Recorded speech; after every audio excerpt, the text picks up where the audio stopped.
जय हिंद दोस्तों। आप लोग कैसे हैं? इन्वेस्ट कर सोच समझ कर में आपका स्वागत है। आज मैं आपके सामने एक ऐसा शेयर लेकर आया हूं जो कि बहुत ही रिस्की शेयर है, लेकिन मैंने सोचा कि शायद आप लोगों के साथ इस शेयर के बारे में कुछ चर्चा की जाए। और इस शेयर को बताने से पहले मैं इसके बारे में कुछ बताना चाहूँगा। जब ये शेयर का आईपीओ आया था तो सभी टेलीविज़न पर इस शेयर को जो है सब्सक्राइब ना करने की सलाह दी गई थी। किसी भी, चाहे जी बिज़नेस हो, चाहे CNBC आवाज़ हो, किसी भी चैनल ने इसको सब्सक्राइब करने की सलाह नहीं दी थी, क्योंकि कंपनी जो है कर्जे में थी और इसे सब्सक्राइब करने की सलाह नहीं दी गई। इसका आईपीओ 76 के रूप में आया था कुछ। और जब यह शेयर का आईपीओ जिस दिन इसकी लिस्टिंग हुई, और लिस्टिंग इतनी शानदार हुई कि इसको देखकर सभी लोग बाय करने के लिए बोलने लगे। सोचिए, लोग स्टडी करते हैं, CNBC वाइज देखते हैं, जी बिजनेस देखते हैं, और लोगों को लगता है कि शायद ये सच बोल रहे हैं, सभी लोग सच बोल रहे हैं। हर कोई अपनी अपनी स्टडी करता है, अपने अपने मन की बात को सुनता है। और वो 76 से 152 152 रुपये में हाई पे चला गया शेयर। किसी ने 125 रुपये पे बाई किया, किसी ने शायद 140 पे बाई किया, किसी ने 150 पे बाई किया, और किसी ने 120 130 पर 2,000 क्वांटिटी, 1,000 क्वांटिटी लोग बाय करते गए। लोगों को लगा कि ये शेयर बहुत ऊपर तक जाएगा। शायद आप लोग समझ गए होंगे कि मैं किस शेयर की बात कर रहा हूँ। जी हाँ, मैं ओला इलेक्ट्रिक की बात कर रहा हूँ।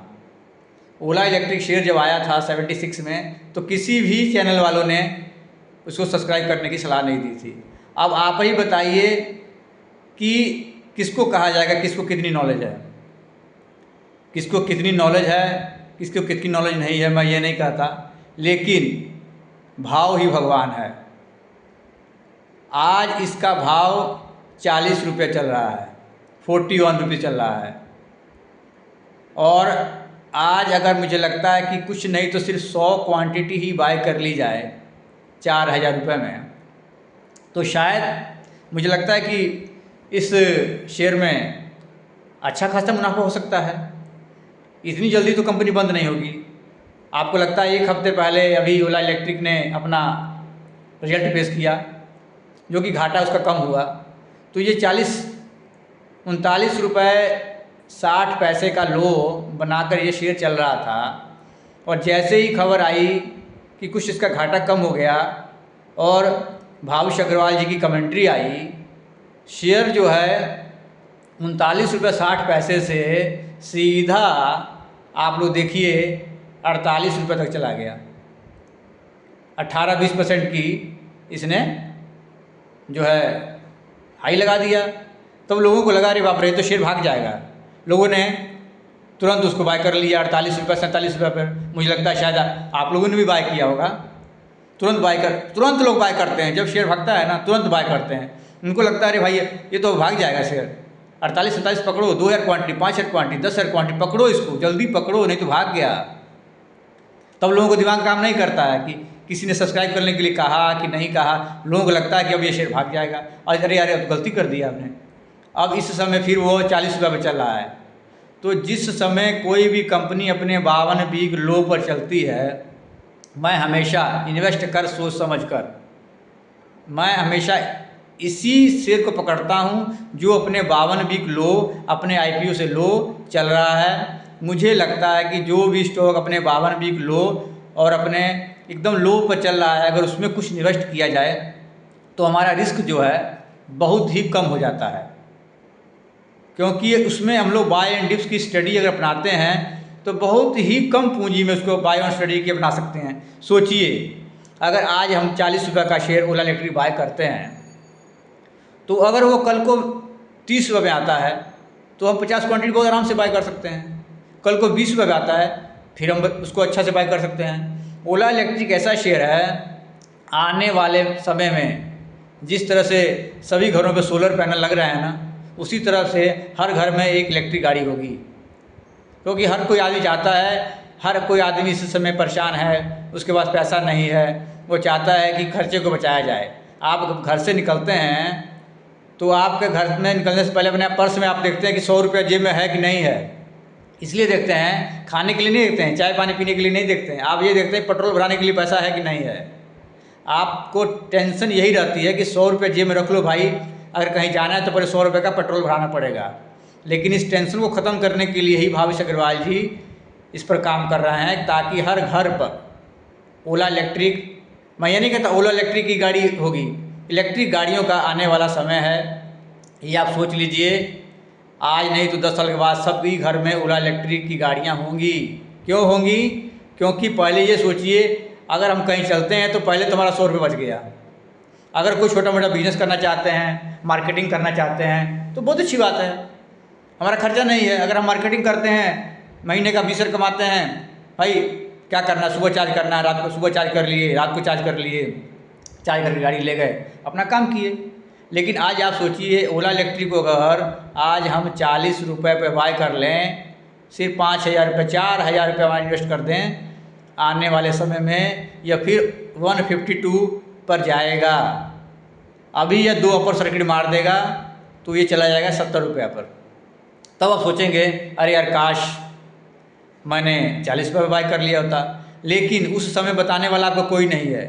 तब लोग कहते हैं आप ब्रेक डाउन का इंतजार करिए, चार्ट पैटर्न ऐसे है, चार्ट पैटर्न वैसे है, यहाँ से ब्रेक डाउन कर रहा है, वहाँ से ब्रेक डाउन कर रहा है। ऐसा कुछ नहीं है, भाव ही भगवान है। आप हमेशा कभी भी किसी भी स्टॉक को खरीदने से पहले यह स्टडी जरूर करिए। मैं जानता हूँ कि ये कर्जे में कंपनी, किसके ऊपर कर्जा नहीं है, सबके ऊपर कर्जा है। हाँ, हो सकता है कि कल को कंपनी बंद हो जाए, कंपनी बंद होनी होगी, कोई इसको एक्वायर कर लेगा कंपनी को, अगर करना होगा तो। और वो आप ये सोचिए कि अगर इस कंपनी में प्रॉफिट आता है तो ये कंपनी आपको 200 रुपये में भी नहीं मिलेगी। और आज अगर आप 100 क्वांटिटी को बाय कर, सोचिए कुछ दिन पहले अगर कुछ दिन पहले, मुझे लगता है कि शायद कुछ दिन पहले अगर आप इसको 100 क्वांटिटी बाय करना चाहते तो आपको 15,000 रुपये देना पड़ता। और वही स्टॉक आप अगर आज बाय करते तो मात्र 4,000 रुपये में आपको 100 स्टॉक मिल रहा है, 100 क्वांटिटी मिल रही है। तो 100 क्वांटिटी लेके चुपचाप बैठ जाइए, इंतज़ार करिए बाय इन डिप्स की, 10 रुपये घटने दीजिए। आज 2 महीना 3 महीना से वो 40 रुपये की रेंज पे चल रहा है। उस शेयर को लगता है कि मैं इससे नीचे नहीं जाऊंगा। लेकिन हमारी सोच कहाँ गलत हो जाएगी, कहाँ सही हो जाएगी, ये शेयर मार्केट है, इसे कहना बहुत मुश्किल है। बड़े बड़े एक्सपर्ट आते हैं, एक्सपर्ट चले जाते हैं, और यह कोई नहीं जान पाता कि कौन सा शेयर कब बढ़ेगा और कब घटेगा। हाँ, जब शेयर प्रॉफिट में आएगा तो बढ़ेगा ही, ये रिस्क है। ये ओला इलेक्ट्रिक में मैं ये नहीं कहता कि आप अपनी 1 लाख की पूंजी लगा दीजिए, 2 लाख की पूंजी लगा दीजिए, सिर्फ 100 शेयर बाय करके रखिए अपने। मैं देखिए सलाहकार नहीं हूँ, इन्वेस्ट करने का सलाहकार नहीं हूँ, मेरा चैनल है इन्वेस्ट कर सोच समझ कर, और अपने वित्तीय सलाहकार, फाइनेंशियल सलाहकार से सलाह लीजिए कि क्या मैं 4,000 रुपये का एक इन्वेस्ट कर दूं ओला इलेक्ट्रिक में। अगर वो आपको कहते हैं कि हाँ आप 4,000 रुपये का इन्वेस्ट कर सकते हैं ओला इलेक्ट्रिक में, करिए। आप भी कोई स्टडी करिए कि आप 4,000 का रिस्क ले सकते हैं, रिस्क लीजिए 4,000 रुपये का। मुझे लगता है कि 4,000 का रिस्क आम आदमी ले सकता है। अगर इसको छोड़ दिया जाए तो ये भी एक कंपनी है, बहुत बड़ी कंपनी है, आप भी देखिए, आप सोचिए समझिए, स्टडी करिए। ओला इलेक्ट्रिक शेयर मुझे लगता है कि अब यहाँ से आगे बढ़ने को तैयार है। अगर नहीं भी बढ़ता है तो आप इसको बाय ऑन डिप्स की स्टडी अपनाइए, लेकिन बहुत ही कम क्वांटिटी में। यह आपकी जो इन्वेस्ट की पूरी पूंजी है ना, मात्र उसका 2% होना चाहिए, सिर्फ 2%। अगर आपने 1 लाख रुपया कहीं जमा किया है तो उसका 2% सिर्फ 2,000 रुपया इसमें इन्वेस्ट करिए। कहीं आपने 10 लाख किया हुआ है तो 20,000 रुपये इन्वेस्ट करिए, सिर्फ 2% ही यूज़ करिए उसका, क्योंकि ये रिस्क शेयर है। लेकिन कभी कभी जब ये 2% है ना, ये 200% भी इन्वेस्ट जो है प्रॉफिट देके जाते हैं, क्योंकि ये शेयर आज बहुत कम रेट में मिल रहे हैं, ये भाव नहीं मिलेगा फिर आपको। देखिए ये मेरी स्टडी है, मैं कभी भी जो है इन्वेस्ट कर सोच समझ कर, मेरा चैनल है। आपको अगर अच्छा लगे तो सब्सक्राइब करिए और लाइक करिए। मैं ऐसे ऐसे शेयर आप लोगों के सामने लेके आता रहूँगा, ताकि आप लोग भी जाकर गूगल पर सर्च करिए, यूट्यूब में सर्च करिए। आपको लगता हो अगर ओला इलेक्ट्रिक शेयर प्रॉफिट दे सकता है तो आप इसमें इन्वेस्ट जरूर करिए। अपने वित्तीय सलाहकार से इन्वेस्ट करने की सलाह लीजिए, फाइनेंशियल से सलाह लीजिए, तब इन्वेस्ट करिए। मेरे कहने पर आप कोई इन्वेस्ट मत करिए। आपको मैं सिर्फ स्टडी बेस पर, नॉलेज की बेस पर एक चीज़ बता रहा हूँ कि ओला इलेक्ट्रिक का शेयर स्टडी करने लायक है। भावेश अग्रवाल जी अगर इतने कॉन्फिडेंस के साथ कुछ कह रहे हैं तो उनकी बात में दम है। वो चाहते हैं कि इस कंपनी को आगे बढ़ाया जाए। कौन नहीं चाहता है कि मेरी कंपनी आगे बढ़े। इसलिए आप लोगों से मेरा निवेदन है कि मेरे इस चैनल को सब्सक्राइब करिए। इन्वेस्ट कर सोच समझ कर। धन्यवाद।